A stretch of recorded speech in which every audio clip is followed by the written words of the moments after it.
One. Good evening, everybody. Hope you're all well. Good evening, Matt. Or is it Matty or is it Hilly? What do you reckon? Depends how you feel. Been called all sorts. So Matty or Hilly. Matty or Hilly, yeah. I was speaking to Carl O'Malley and he was telling me all about you. Always got a smile on your face. Yeah, always enjoying yourself. Always having a good time. So I thought, yeah, sounds like someone I want to get on the programme. So thanks for coming on. I really appreciate it. No, thank you for having me. Pleasure. Shane's just coming in now. Shane Yates, I think you might have seen the programme, but Shane's was at United for 15 years. One of the, in fact, similar age group to you. He used to run sort of under 10s, 11s, up to under 15s, 16s, and he did sort of skills coach. Hey Shane, how are you doing? How are we doing, Baz? You okay? Yeah, I was just explaining to Hilly about you and your time at United and the clubs that you sort of looked after, or the kids that you looked after. But I think you're doing the under 15s this year, aren't you, Matty? Yeah, under 15 stroke 16s. So yeah. What club's that, Matt? Sorry, Blackpool. Blackpool, right, cool. Yeah. So you live up that neck of the woods, yeah? Yeah, Preston's the hometown. Obviously, the accent doesn't give that away. No, not at all. Just to let everybody know, Matty started off. He's only young. He don't look 39, does he, mate? Looks about 29, doesn't he? Hey? Yeah, 4 now. So he started off in Bristol, born in Bristol lad, and that was his hometown club. Went on from Bristol to play for Barnsley, Blackpool, Sheffield United, Tranmere, QPR on loan, Preston North End. So had a really, really good career, over 500 appearances across probably all the divisions, really. And that's probably where I want to start, if that's all right, Matty, right at the beginning. Where did you sort of play in Bristol? How did Bristol get in touch with you? Who were your sort of childhood heroes growing up? Because obviously football now is completely different to how football was 20, 30 years ago. So just tell us a bit about Bristol. Well, obviously, as a youngster, I used to love playing football. Never really a supporter of any team as such.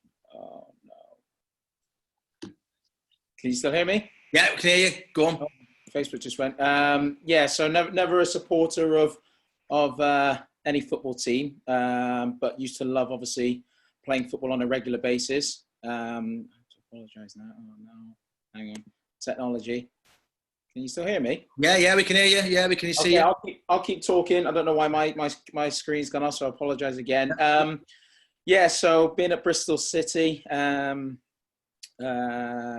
played probably under 10s really, and that was playing for schoolboys football. That was the first time I was actually playing for a football team. I used to always like play in the park and get involved with my mates, but I think that was kind of late in terms of playing for a team. So school football was how I got introduced playing football in itself, and then I got asked to go on a trial to represent my school to play for Bristol Boys, and from there I got scouted for Bristol City, and they invited me to come along and train, and it was something that, to be honest, was a little bit daunting for myself, because I used to be quite good and I used to be able to take on players and score at will, and then all of a sudden I went to Bristol City, and I could get past one, then couldn't get past another, or I actually couldn't get past anyone, because I was coming up against players who were very good, and I didn't like that. So, thankfully my mum was quite keen to keep taking me, and, I'm grateful that she did, because, like you say, I managed to kind of get my head around the fact that I was playing against better players and had to adapt slightly, and, I've kind of... Posh Bristolian now, Shane. He's still got a bit of that twang, hasn't he? But now that he's up north, he's gone posh, Yeah, I can hear it a little bit. You know what I mean? trying to hide it. You all right there? You've been pumping my daughter. Oh. Yeah, there's a few hours in there yet.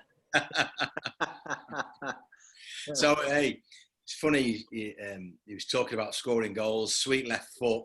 Started off as a striker, and carried on for maybe 7 or 8 years, did fantastically well at Bristol. But just tell us about the time when all of a sudden, after playing 7 or 8 years of football at left wing and striker, your main coach said, "Come here, son, let's have a quick chat." And what did he tell you? Yeah, well, I was, again, a good striker, I used to believe. Going into the youth team as a striker, I think in my first season I scored 13 goals, which I thought wasn't too bad. But for a tactical reason, we had a game against Torquay away, and for whatever reason, we had the left back who was a second-year YT. Tactical reasons, they wanted to push him further forward, and that meant myself having to go to left back. And I ended up having a very good game with them in that position, and had the conversation with the manager at the end, and he said, "Listen, I think you're going to be a better left back than a striker." And that didn't sit with me too well, because I believed that I was a striker and wasn't keen to play at left back. But after a few long debates with the manager, he basically said, "Look, do you want to be a half decent striker, or do you want to make a career at being a left back?" So after he said that, I thought, I'm going to have to just knuckle down and give it a go. And I think he was right in his decision. Hey Shane, I mean, do you reckon? I think it was Dave. Was it Burnside, Matty? Yes, Dave Burnside. Do you think he'd planned that? You think he'd seen him and thought, "Tell you what, he's a good striker, but I think as a pro, I can turn him into a left." How tall are you, Matt? If you don't mind me asking. I like to say 5'8", but probably 5'7.5", probably a little bit smaller. Okay, there's your left back straight away. Listen, I'll tell you, it was, as you probably see with a few players, when you're trying to back to goal, some players are not that good at it. I was more of a runner in the channel. So in terms of sort of bravery and flick ons for headers, I wasn't kind of that great. But when being taken at the back and you come to attack the ball, all of a sudden I became a different animal, in terms of I can leap very well.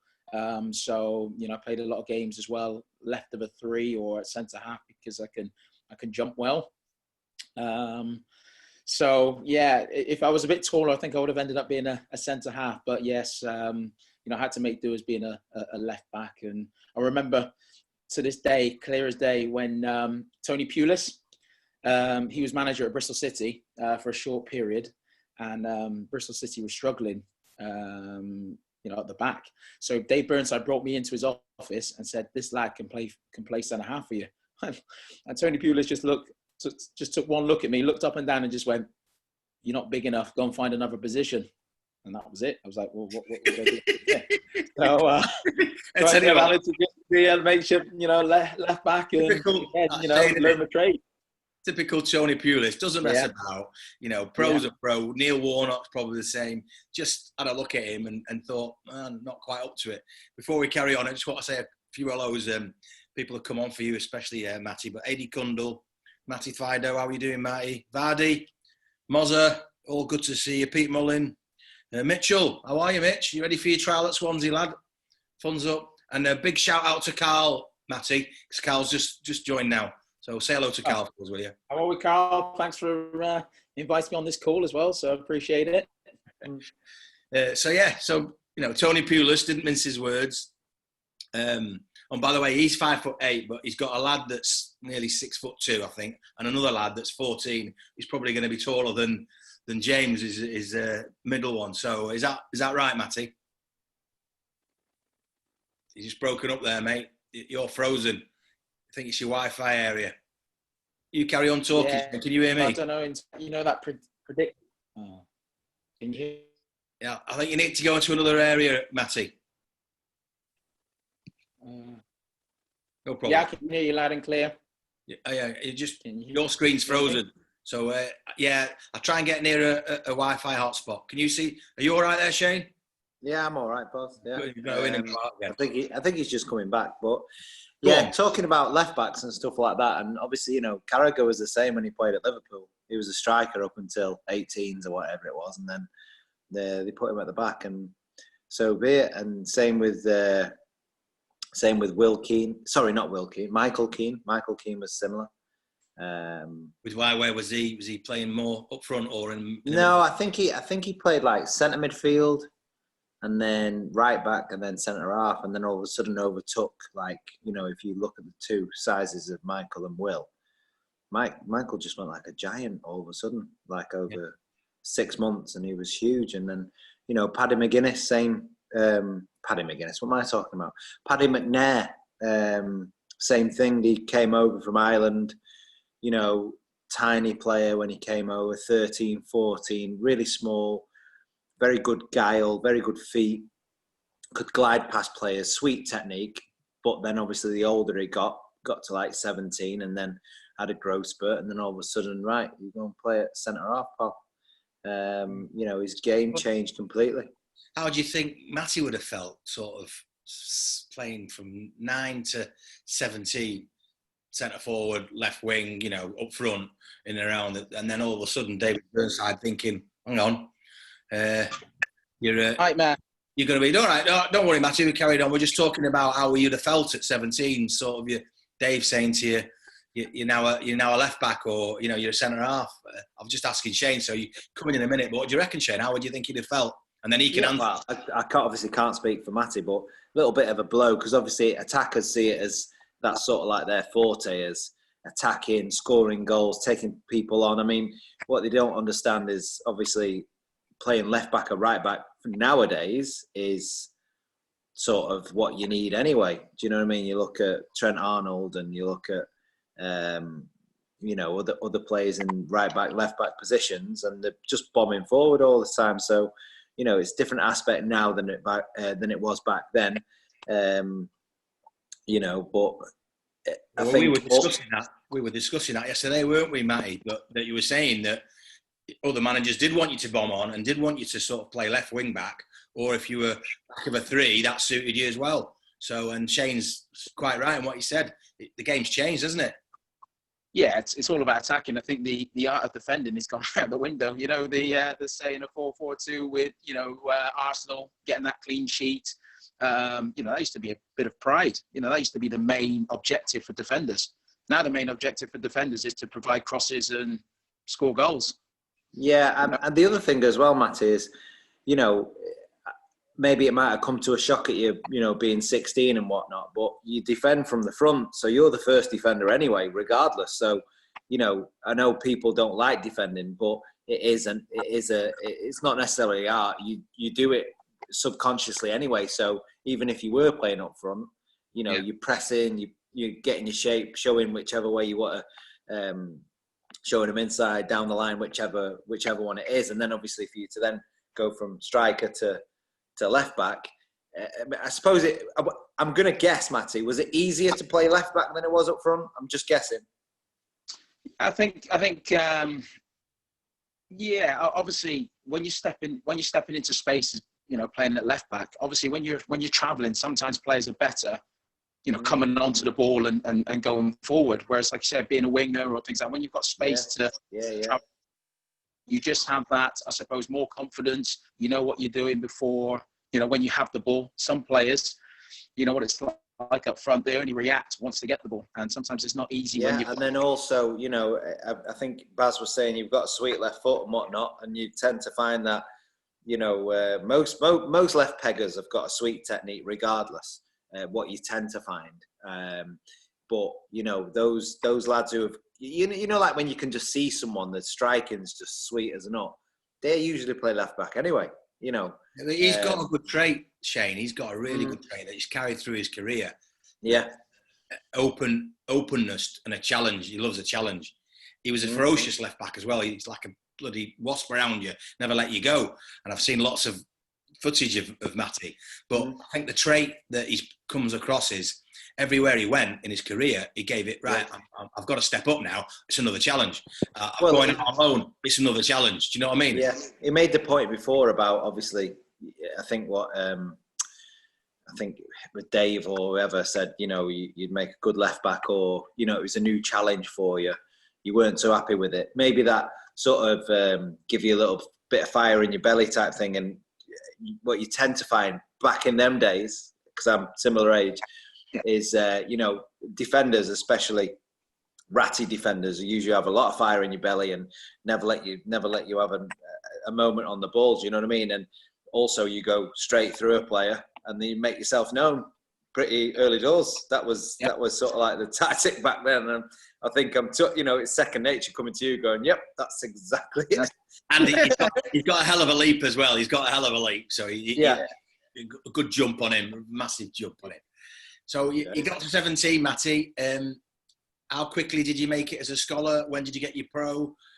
Was it Bristol, or did you have any other offers at the time? No, like you say, got the. I was quite fortunate really to be in a position where I was one of the better boys. I got my YTS contract.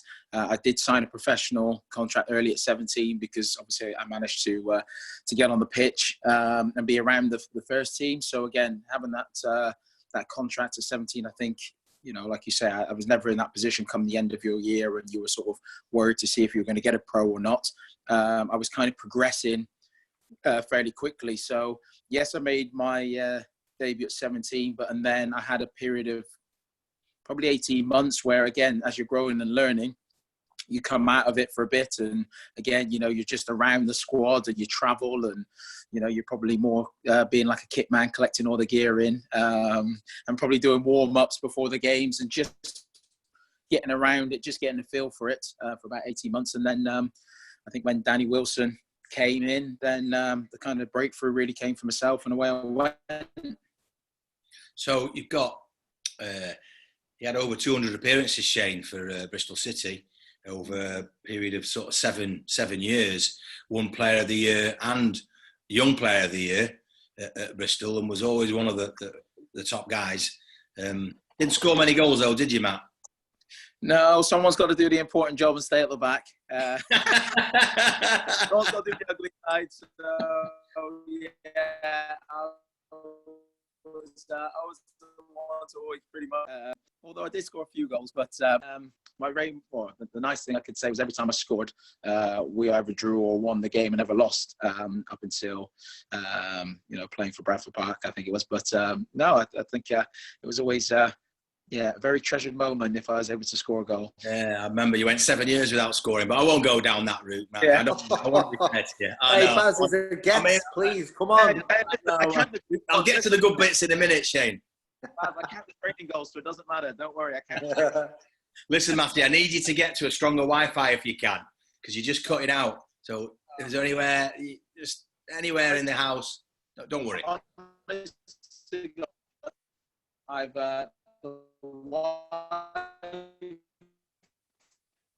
I just gone on the 10. I'm using my 4G on my phone, so it's like the worst area in the world. So that's probably what it is. Okay, we can hear you all right. Try and bear with me. I apologise.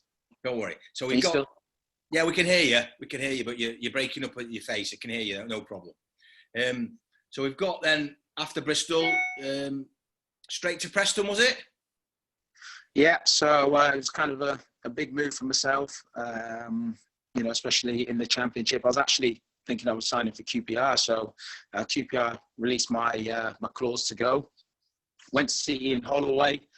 Got shown around the training ground, thinking, signing for QPR. Literally, as I pulled up at my drive to pull up at home, then I get a phone call and this gentleman says, "Hi, this is Billy Davis. It's the North End, and we've released your clause. So would you like to come up?" And I was thinking, "Ooh, is this a wind-up? Don't actually know who Billy Davis is." So again, I just said, "Okay." Asked me if I'd come up the following day, which I did. Actually spoke to my missus walking in the door because she thought obviously we were going to be signing for QPR, and we just actually bought a house, so we'd only been sort of 5 months, 6 months tops in. And I said to her, Preston North End have come in. And all she just went was, "How far is that?" So again, he wasn't keen from the off because that meant we could potentially move on. But went up to Preston and, liked everything that Billy Davis had to say. And ended up signing for Preston instead of going to QPR. So so Billy Davis persuaded you over in Holloway. Well, that's a real battle of the talkers there. Yeah, well, again, I do like Ian. He's very passionate gentleman, but it was just something about Billy Davies and everything that Preston were trying to do. Just ticked a lot of boxes for me, and I think just the belief he had in myself for what he felt I could do for the team was enough for me to say, okay, let's go with it. Yeah, Shane. I mean, Danny Wilson, Billy Davies, Ian Holloway, same type of managers, really put their arm around you. I don't know whether you've seen them across the TV and the radio shows, but they seem the new type managers, not the old style hairdryer style type manager.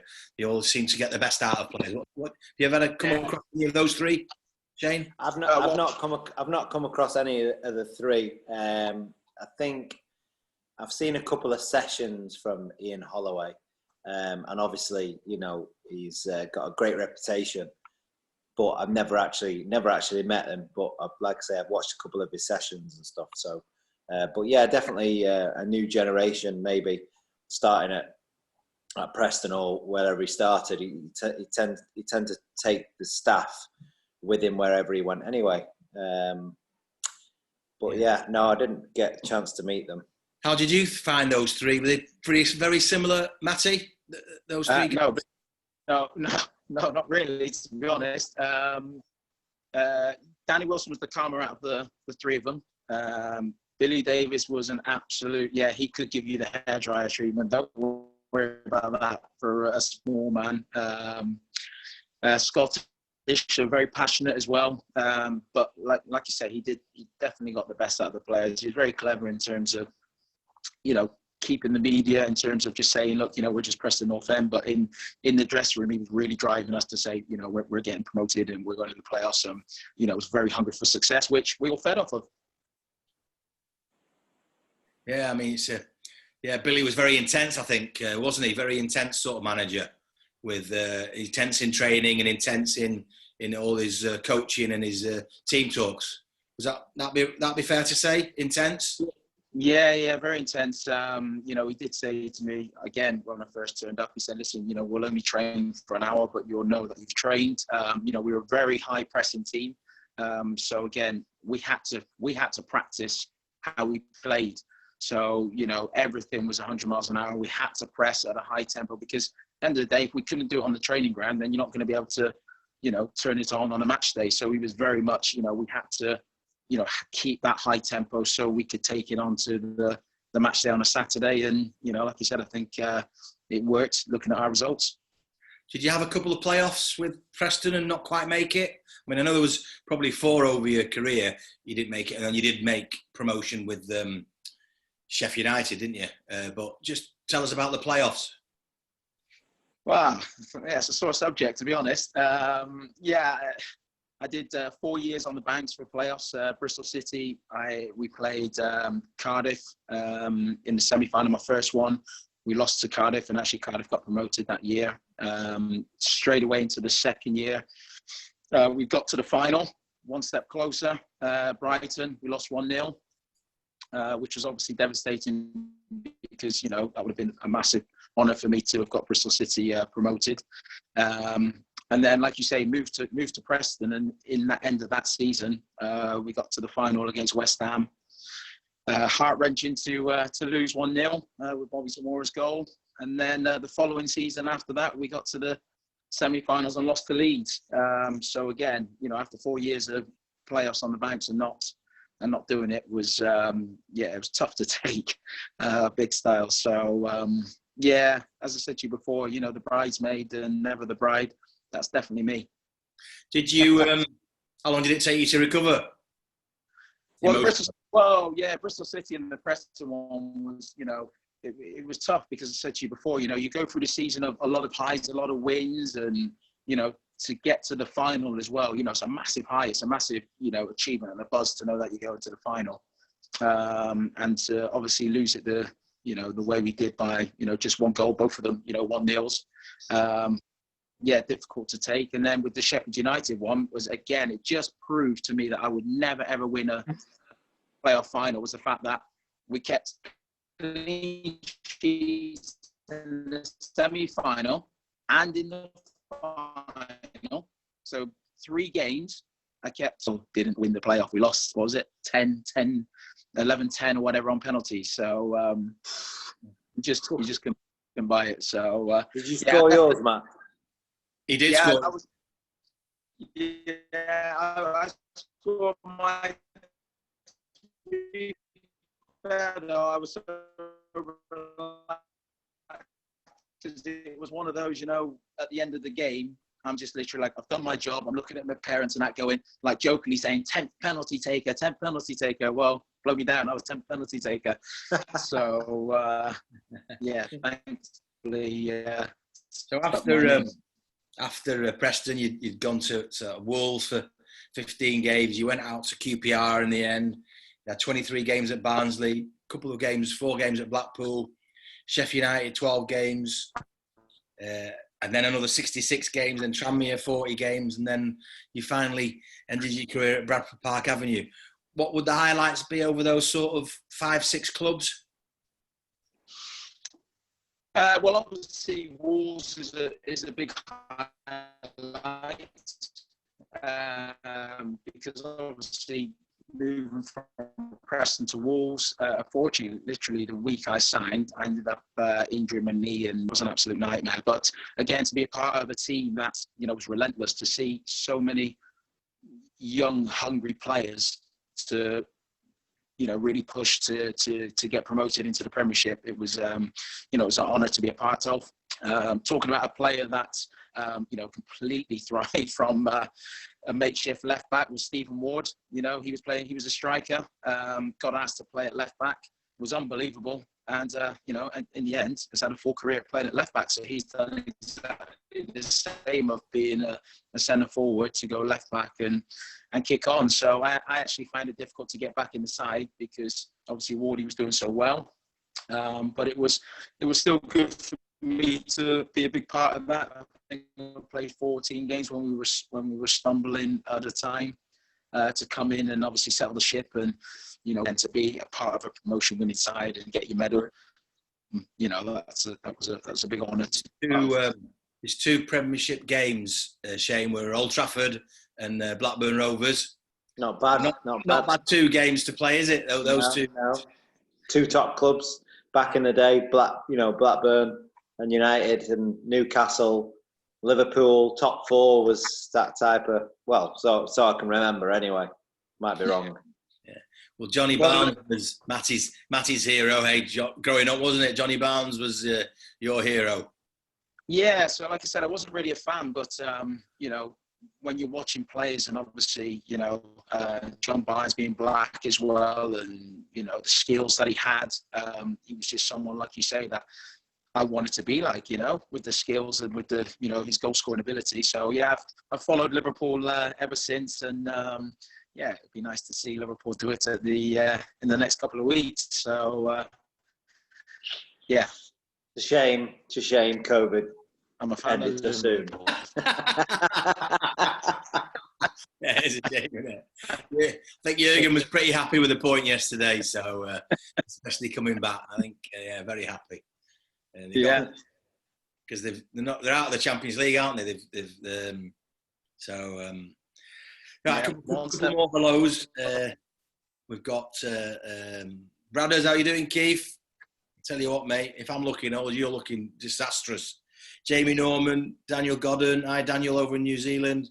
Mike Ayres, how are you, Mike? Mark Byrne, Malcolm Russell, Anthony, Michael Wong, Rich Tracks. How you doing, Tracksy? Good to see you, mate.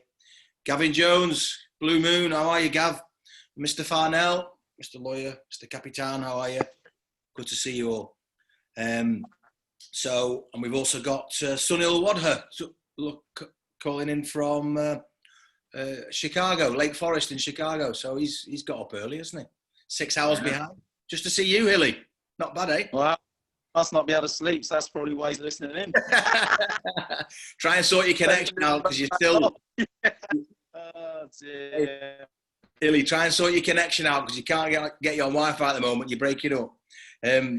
Quick one, Shane. What do you think to playing in 3 or 4 divisions?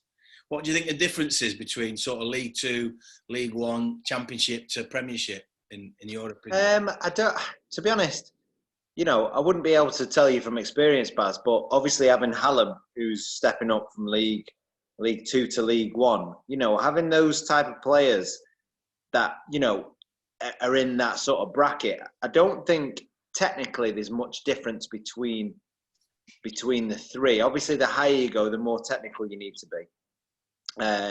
But it's sort of like not much of a muchness, but you get recognised in League One and the Championship more so than you do in League Two.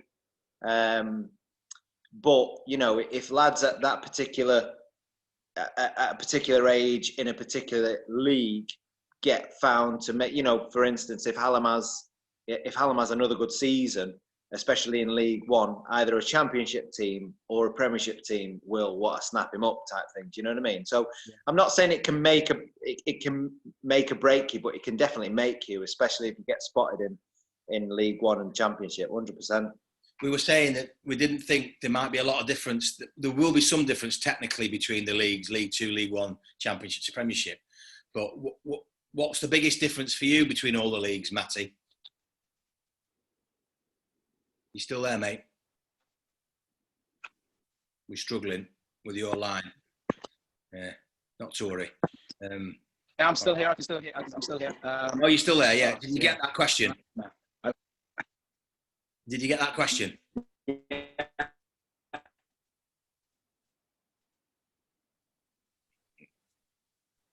It's going to be running around the house. I know. Yeah, I got that question. Yeah, I think...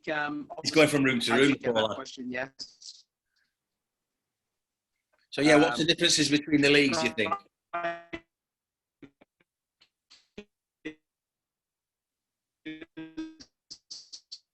I can't hear you at all now, Hilly. I'm afraid. I can see you, but we can't hear you. Strikers are a big difference. I know. Honestly, we were all right yesterday, and I know. Wherever you were yesterday, go back into that room. Don't worry, we got plenty of time. When you're playing in the lower leagues, obviously, no, not at all. I'll see if I can hop on to a. Right, can you hear me or not? Don't worry, I'll fire a few questions. All right. Just log back in about a couple of minutes. Don't worry. We've got plenty of time.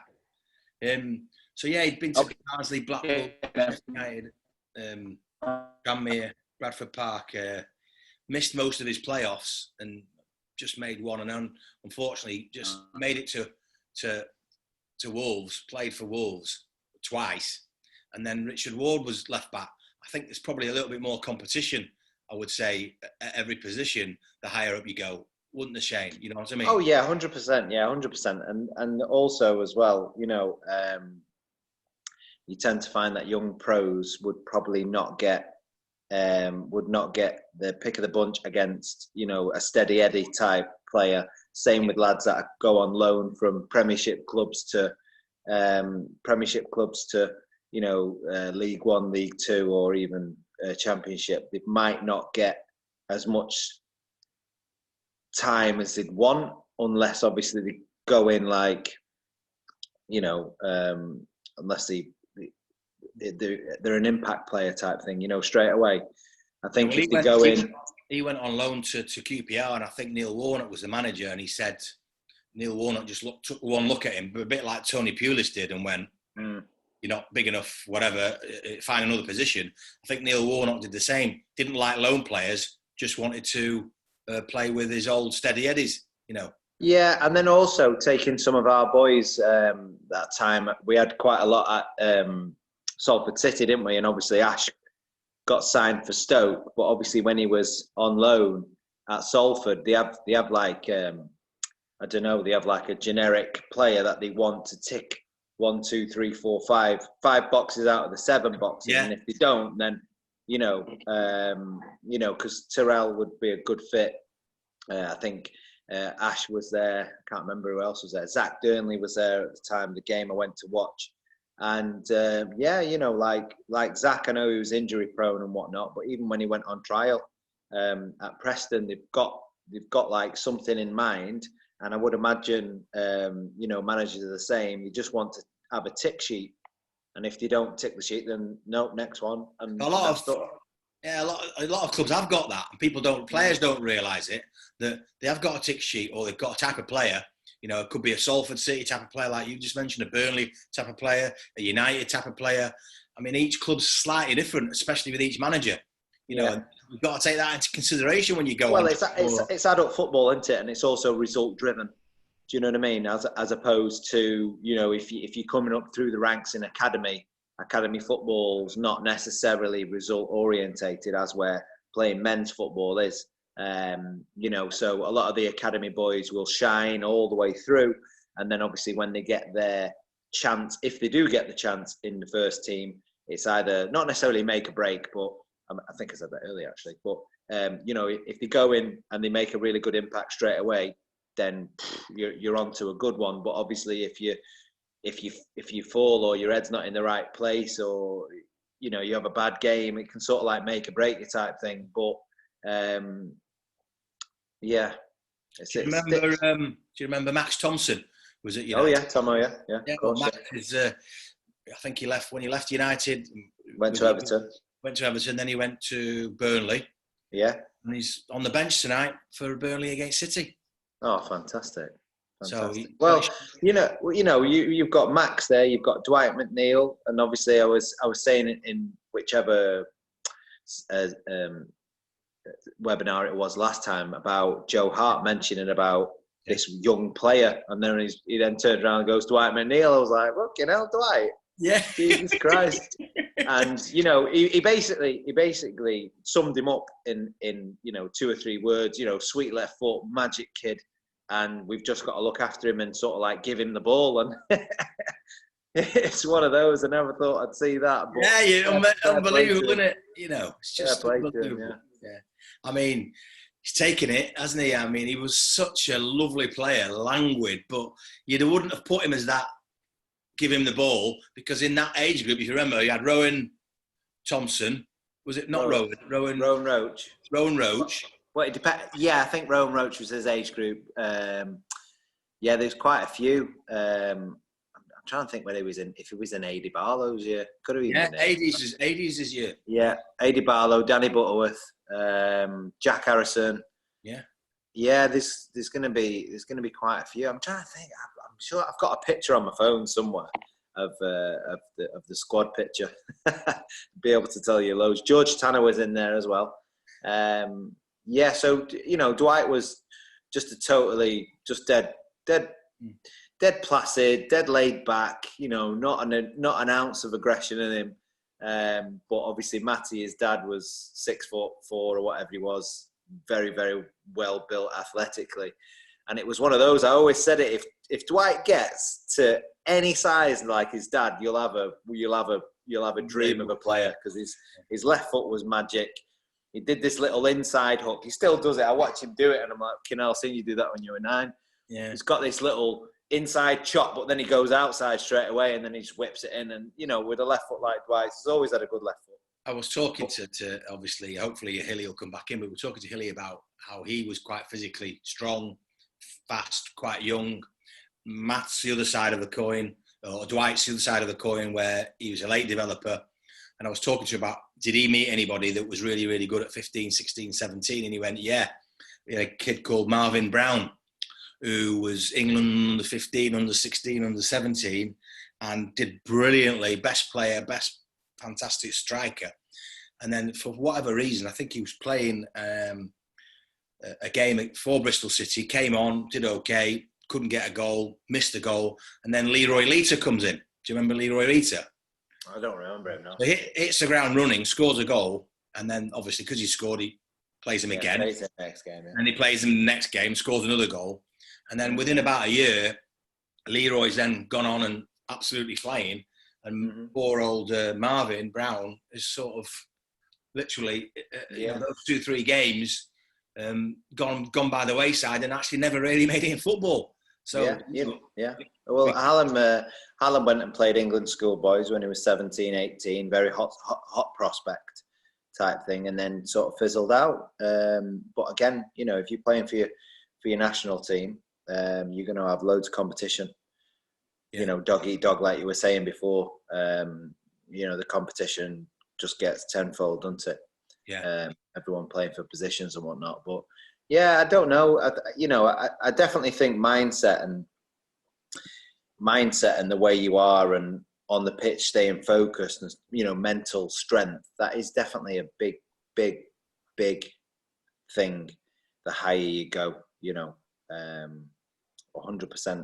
And the more characters we have on here, like the more pros, like Dixie, is it Dix, the kid, that the USA lad, Mix Dix, that's not it. Yeah, you could tell, like, he was another character who's just mentally strong. And then obviously all the best players that you seem to mention, or everyone seems to mention, they've definitely all got mental toughness and mental strength and able to take a lot on the shoulders and deal with it. Do you know what I mean?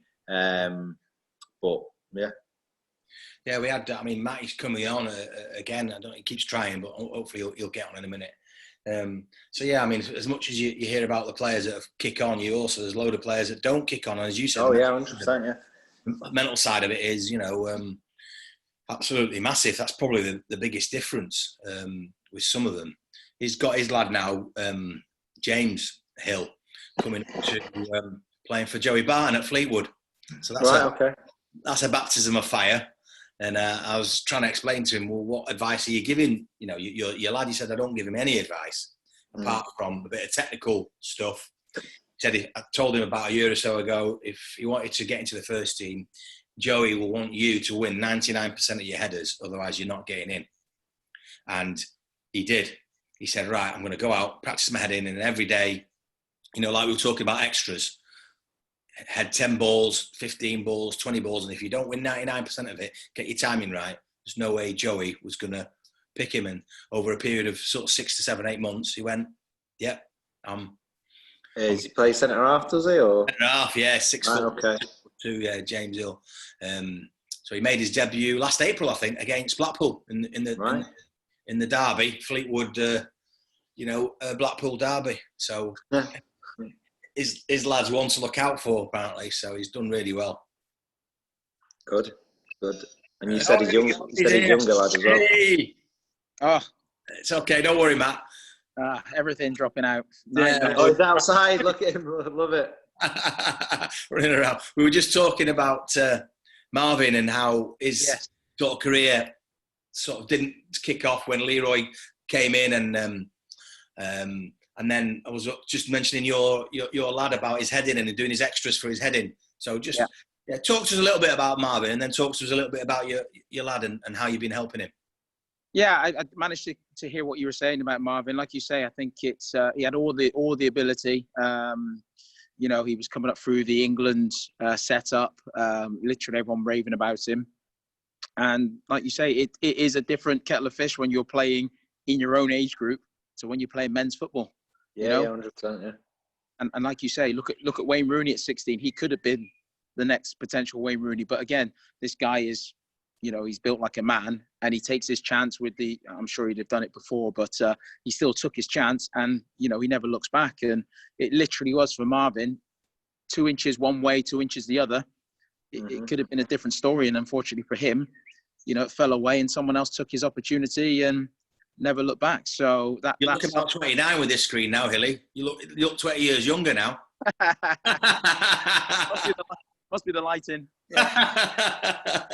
Yeah, I was just talking about your lad, and we've been talking with the younger players and the younger pros how you have to do extras, you have to do ball mastery, you have to do, and you were telling me about James about you couldn't really give him too much advice, and you didn't want to. You give him a lot of encouragement, but you did talk to him and say, look, you've got to win your headers. If you're playing centre half in League One, you've got to win your headers. And then he went out and did a load of extra work, didn't he?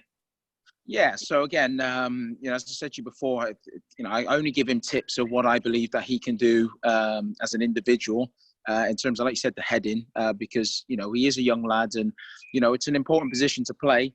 So again, if the manager's going to trust him to play, 90% of the balls are actually, it's getting better, but, there's a lot of aerial balls coming in, and you've got to trust your centre halves to deal with any dangers that are coming into your box. So, early part of the season when watching James in the under-23s, I'm watching him and, a few times he's going to attack the ball and the ball's going, over the back of him. And it's one of those to say, listen, James, you've got to work on your timing in terms of coming to meet the ball and not letting that ball drop over your head. And like you say, if you can win 99% of your duels in the air, you're going to get a better chance.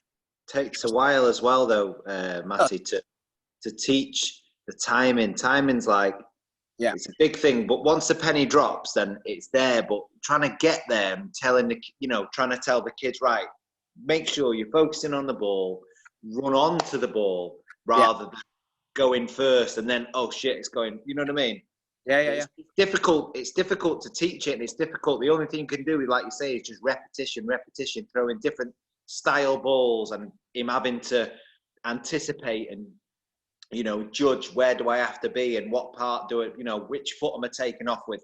There is loads of detail in it, but also it's so difficult to get the timing right, because I know certain lads that are 6'4" and they can't head for toffee, and it's like, lad, look at the fucking look at the size of you. You need to be. I keep on getting carried away. Look at it's okay. We'll allow you the odd F and Jeff. Don't worry. No. We used to have a go at like Tyler Blackett. He was an absolute monster at 6. Well, what was he? A monster all his life, to be fair. But when he was like 15, I remember playing Cardiff, and this kid kept on doing him, and I'm like, Tyler, you're twice the size of him. Just get your arm out and go straight across him, and he'll never come back. Anyway, I wound him up that much. he got this kid. Great tackle. But I swear to God, he nearly put him in the stand. And like where everyone goes, ooh, it was one of those tackles. And I was like, that's what I'm talking about. That's what you need to do. And it's sort of like, when the penny drops, as soon as he makes some success, then. I thought you were going to say he got sent off then, and that was it. He was out. No, he didn't. No, he timed this tackle, Baz. He timed this tackle. This kid was running through, and I'm thinking, oh my God. And then all of a sudden, out of nowhere, he just came in and just bang, wiped the kid. Clean out, but got the ball. The ball went for miles. I was like, wow, what a tackle. But yeah. So tell us your time. We talked about, obviously, you've been to a few clubs, but your time under Mark Robins. It was a brief spell on loan at Barnsley. Again, I knew Mark because he, at the back end of his career, he came to Bristol City. We got on really well. So again, that opportunity when he was looking for a left back, and obviously I was looking for a club to play, called me up and asked me, and like you say, he's a very good manager, very calm. There's no surprise to why he's doing well at Coventry. But a good guy who was kind of trusting in his players, and again, another one that gives you belief and allows you just to express yourself. So I was just gutted that he never signed at the end of that season. I think Barnsley ended up at the highest position in the championship, and for whatever reason with the board, he never stayed on, and unfortunately had to leave. So it's one of those things as well when we say about luck. I think it might have been that dirty word called money. Didn't have the budget. Yeah, the budget. Yeah. Didn't give me he was promised the budget, did what he was supposed to do, and then didn't actually make it because they've then gone back on the word. That happens quite a bit. Yeah, indeed. Tell me, so looking back now, you've had a fantastic career, you've done brilliantly, Hilly. What advice would you be giving your son now? Do you give him different advice? He's made it into the first team, and then obviously you've got Tyler who's at 14, 15. What advice are you giving them both? Well, naturally, it's work hard every day. That's a basic for James. That's a given. But you've got to listen and learn. There's lots of little things that you've got to do. You've got to kind of take on board and watch senior pros, how they train, what they do, what are they doing well, and can you either emulate it or do it slightly better? Because at the end of the day, you're hunting for their shirt, and you're always being hunted. You're either the hunter or being hunted. And at the moment for James, he's got to hunt down and get a place. So for him, there's a lot. When games are on, I ask him to obviously watch players.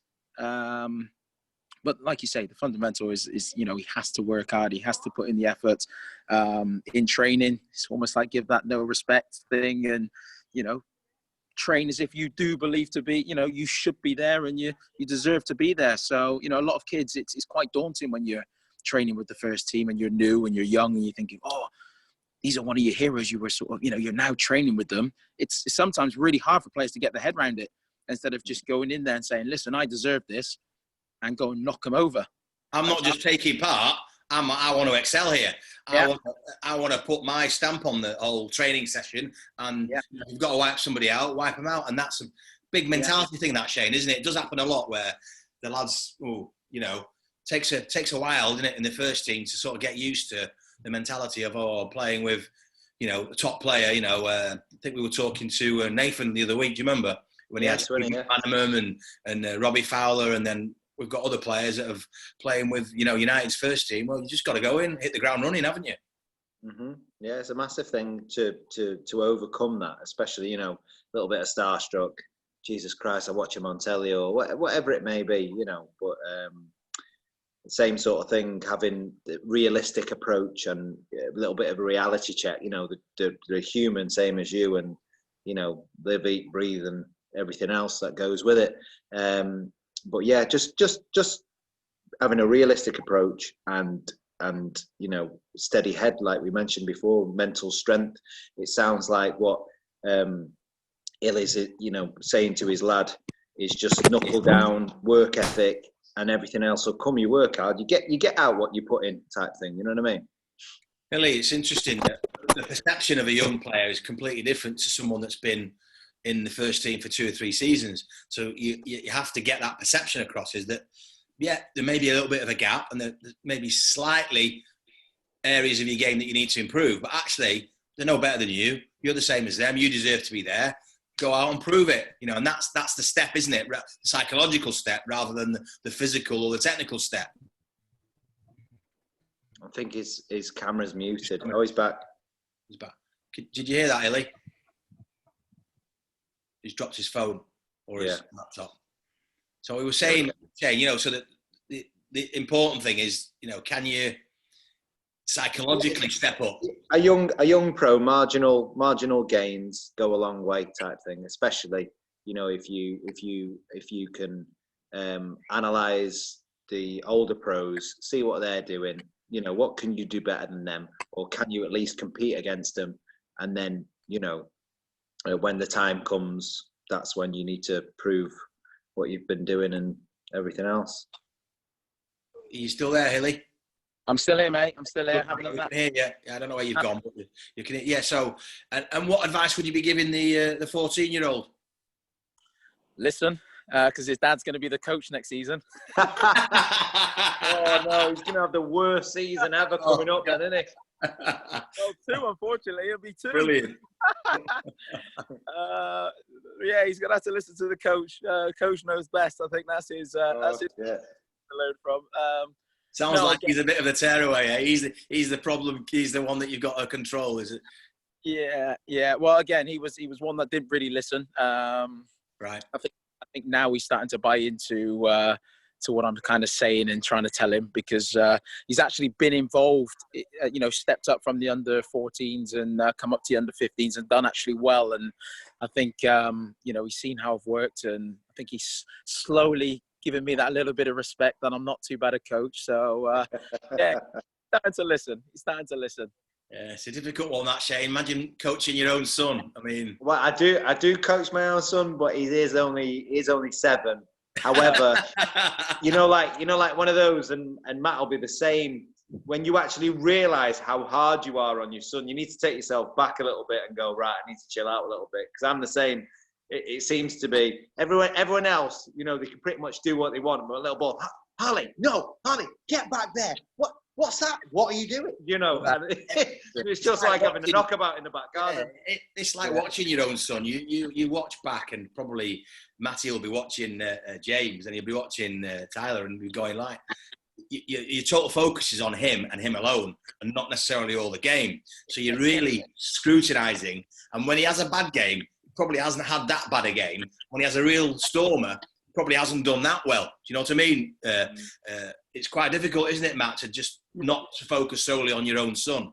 I'd like to think I'm fairly fair. I think we, with the other coach that I work with, I actually say, listen, if there's anything to be said, tell Tyler, not me, to do it. Also, we've made an agreement that unless he asks me a question after training, I'm not going to tell him, I'm not going to talk about football, because it'd be unfair to him if I talk to him during training, then I talk to him at home and whatnot, unless he asks me to say, Dad, you know, did I to sort of say, look, if you want to ask me a question, we'll talk about it. But yeah, so he can't. He's not allowed to bring. He's not allowed to bring word home.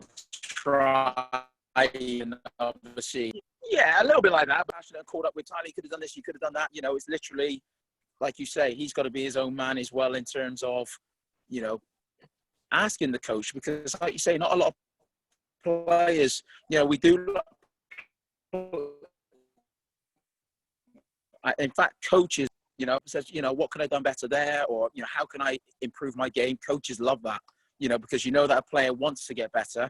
And then hopefully when you're giving them the information, you know, they go and apply it. Because the one thing I've noticed in academy football, and which really does frustrate me, is when you, as a coach, you may go for a drill, or you may talk to a player to say, listen, you're a winger.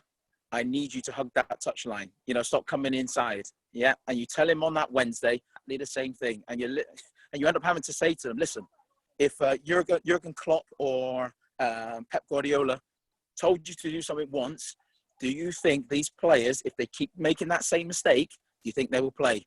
Yes or no?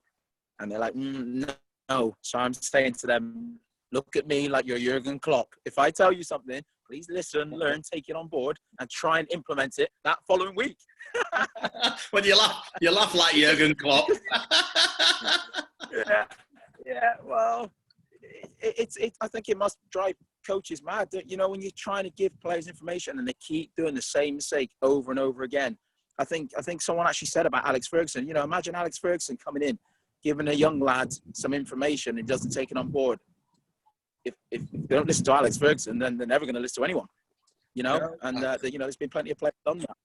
Yeah, I think I don't know whether it's preconceptions, Shane, with some of the young players, or the dad's told them something, or another coach has told them something. You know, you've got you know, bar Matty, because obviously not everyone's as privileged as he is at the minute, teaching his son at an academy level.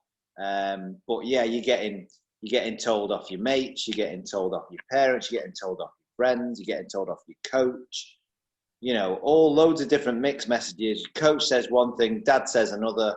You know, my brother says this, and all of a sudden the mind gets boggled as where, you know, what I used to find was you'd ask a question to whichever topic you're teaching. The kids will give you the answer, but then when you say, right, go and play, they show you the total different.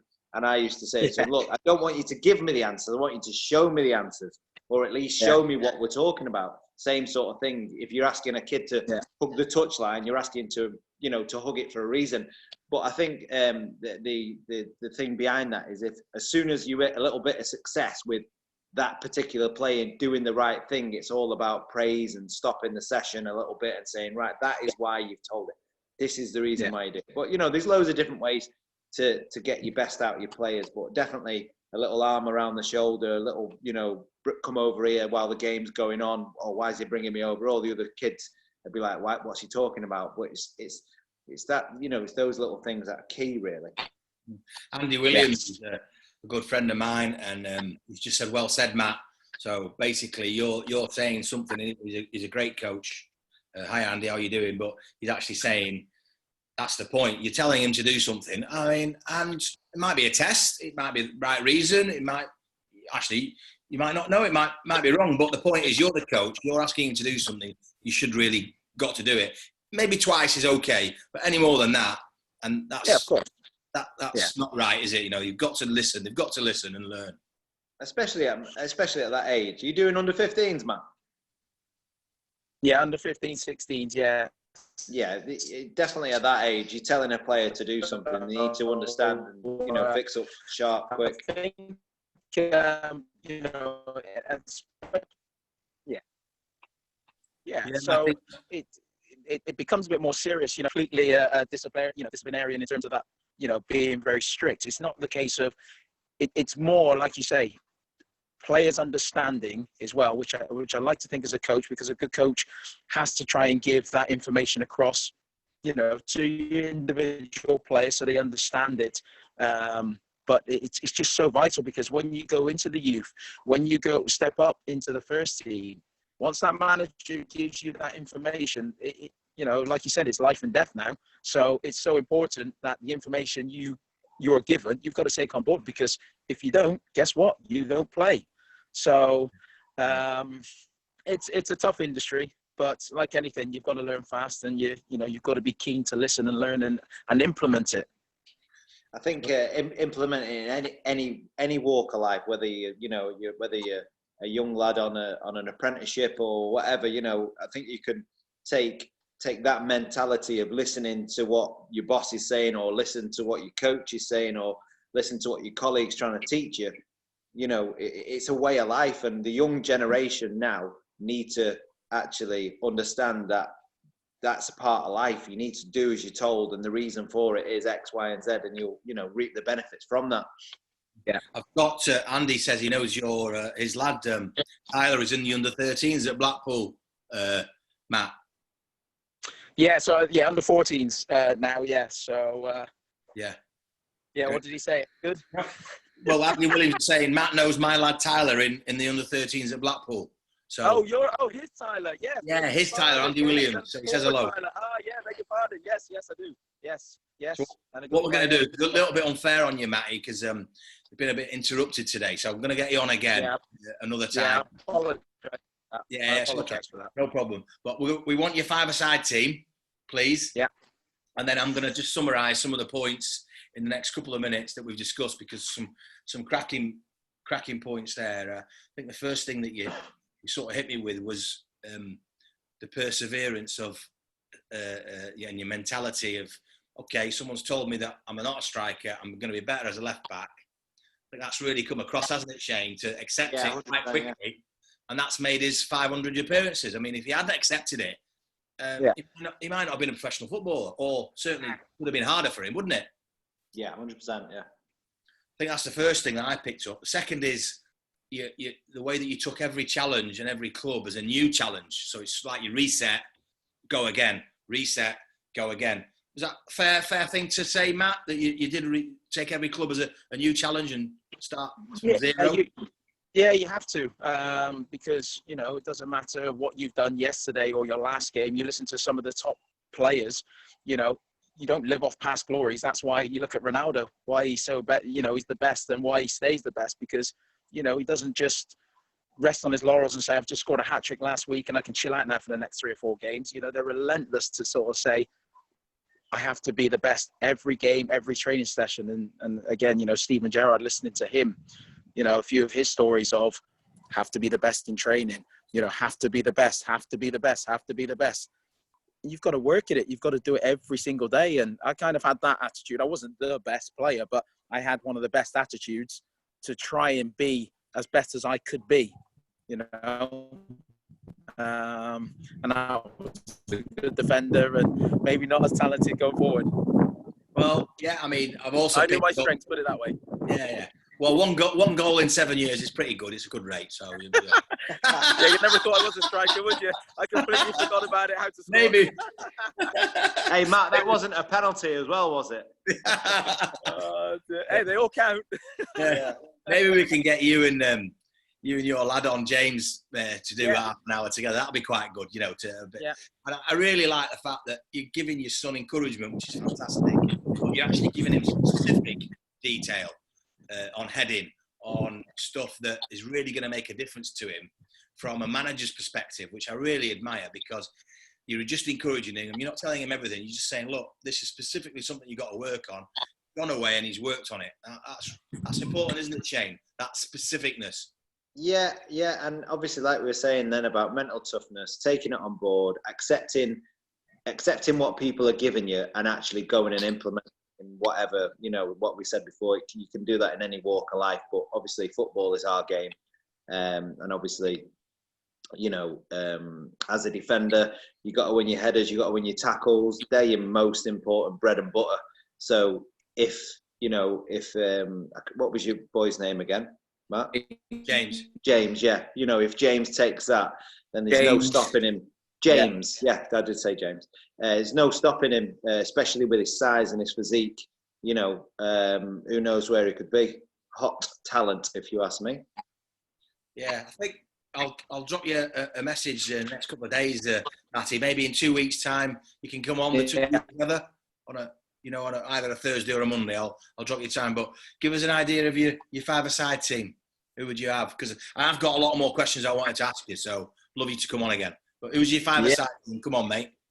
Well, I'm not a Man United fan, obviously, but I'd put Peter Michael in goal.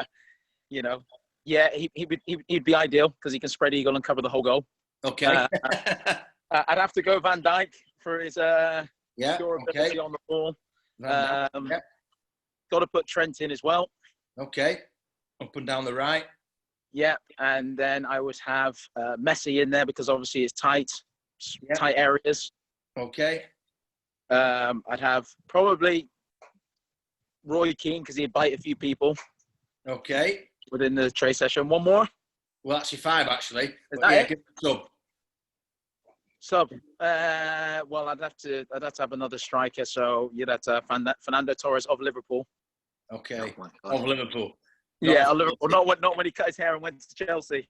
Or Atletico Madrid. Magic. Brilliant. A little bit of a Liverpool theme there, and it's a good job. It's a good job. The connection's not great. I chucked a few United. Good job, yeah. He's in Blackpool as well. We'll let him off. Do you know what I mean? We'll let him off. But like I say, Baz, good job because it's a fairly chicken orientation, that, isn't it? You know, Liverpool shit going on in there. So, right. Well, I'll get you on in a couple of weeks, Matty. But thanks for coming on. It's been a pleasure. Listen, I have got a guy called Ian Morrison coming on, who's been in the army for 15, 20 years on Thursday, and he's doing a master's and talking about transferable skills potentially that the army used to bring into football, because it's not the end of the road, and there are lots of skills that footballers have that they need to think about, life after football. We've also got John Fay, MBE, a member of the British Empire. He's done a lot of work with young people for the RAF as well. So it's a bit of an army, RAF feel. And his boys, I think, currently at the Manchester City select squad. So coming on Thursday. So we're talking to them. And then maybe the week after, Matty, I'll drop you a text tomorrow and we'll organise another. What's maybe a good speak to Hilly, to James, and ask him what's a good night, Monday or Thursday? Yeah, I'll have to check that following week as the playoffs start for him. So he's involved in it next Friday. What are we now? This Friday. So week on Friday. So 2 weeks Friday, and then I think they play the Monday. So I'll have to just check their fixture. We'll either do it before or we'll do it after. Do it after, yeah. So fingers crossed for him and Fleetwood that they have some good luck to positive results. Yeah, indeed. And good luck to you and your family and your obviously your lad as well, Tyler. Don't be too hard on it. No, I won't. Season. Yeah. Got 2 years of it, bless him. Yeah. 2 years, yeah. There we go. Well, the only good thing with this is that I get to see him play, because obviously I missed out when he was in the the odds go away, even stay at home and vice versa. So it's a bit of a negative where I missed his games, but at least I get to see some of them. So that's great. Brilliant. Thanks, Hilly. Are you coming on Shane? Are you on all right Thursday? Or is Mr. Fay on Thursday? Yeah, Mr. Fay's on Thursday. Yeah. Well, I'm going to have to make my diary free then, otherwise I'd get rinsed. Okay. Cheers, Matty. I'll drop you a text. Brilliant. Thanks a lot. See you, Matt. See you. Thanks. Take it easy, guys. Right. No problem. See you, Baz. All right. See you, Shane. See you. Speak to you tomorrow.